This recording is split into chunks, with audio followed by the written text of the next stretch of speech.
For the final time this season, Adam Chernoff, Right Angle Sports, joining us on Chicken Dinner. Buddy, the favorites keep rolling.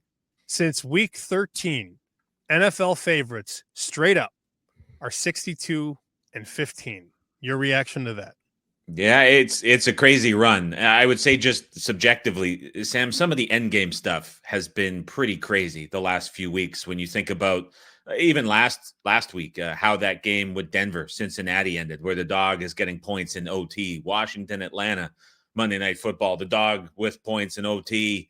You think you just don't see situations like that happen, and I feel like that's even let's talk about Lions 49ers, how that ended, right? Like it's dog for 3/4 plus, and then it completely flips. It seems like that's happening at a much higher rate than I ever remember in the last 17 years of betting on the NFL. And it's leading to a pretty unprecedented run. And I think that's reflective of how a lot of pros this season struggling with the NFL with results. So it's been a kind of a messy year, but the way that these games have finished down the stretch are pretty crazy. And the last point on this, you think about week 18 and how historically there's been such a divide in terms of these must-win versus eliminated teams for a long time. The team with that added motivation, if you will, like I'm thinking 10, 12 years back, those were very profitable teams to play on. And recently, it's been much more profitable to play on the dogs.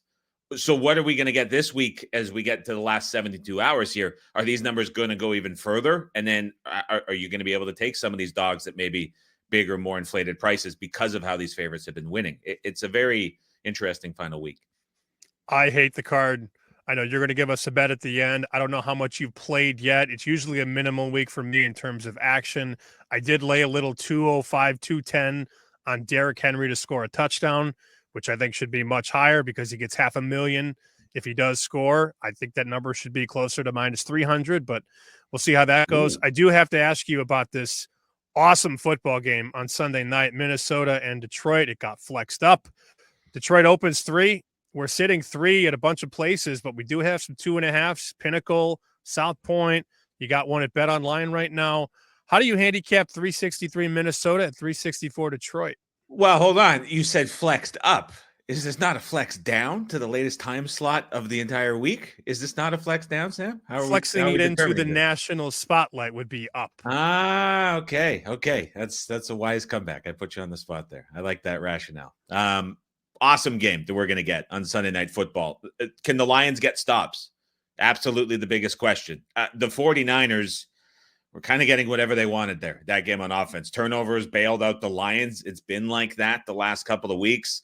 We don't need to rehash all the injuries that they have, but some of the space that they are conceding in the secondary as they stay just determined to play man coverage behind a pass rush that has been far less efficient than what it was earlier in the year when everyone was healthy is admirable for Aaron Glenn, but it's allowing teams to find a lot of space on the back end. And we know Minnesota all season has been able to scheme up and get guys wide open for Sam Darnold and this offense. So this is entirely coming down to, can the Lions do enough in the secondary against this Minnesota offense? And what I'll say about the other side, Sam, Detroit's got whatever they want all season. This Minnesota defense, I think, is a little bit phony only because they've played with the lead more than any other team all season, which has made their run defense look a lot better than it has and probably is, quite frankly.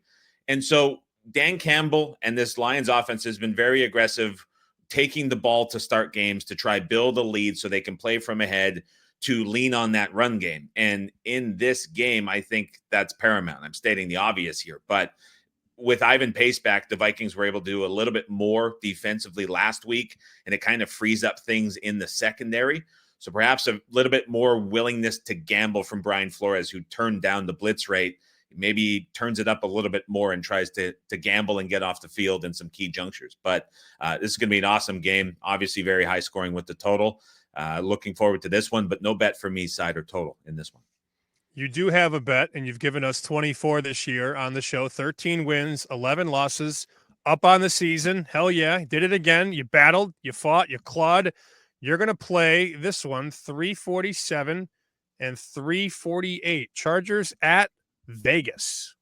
I will take the Raiders plus 4.5 in this game. I think it closes a little bit shorter. This is, in my opinion, bumped up a little bit. Last week's numbers from composite power ratings, from market numbers, would have had the Chargers -5 on a neutral, and we're seeing 4.5. So it's not a big adjustment here for the Raiders, who are still playing hard. It's Antonio Pierce with his job in serious jeopardy, and this team said the last 2 weeks they don't care about the draft picks. They're playing well. They're playing hard still. This is not a meaningless game for them, and it will never be under Antonio Pierce. So I think there's some fight left there. But in terms of the number, what we're looking at, 4.5, Harbaugh was non-committal about resting guys and potentially easing things up.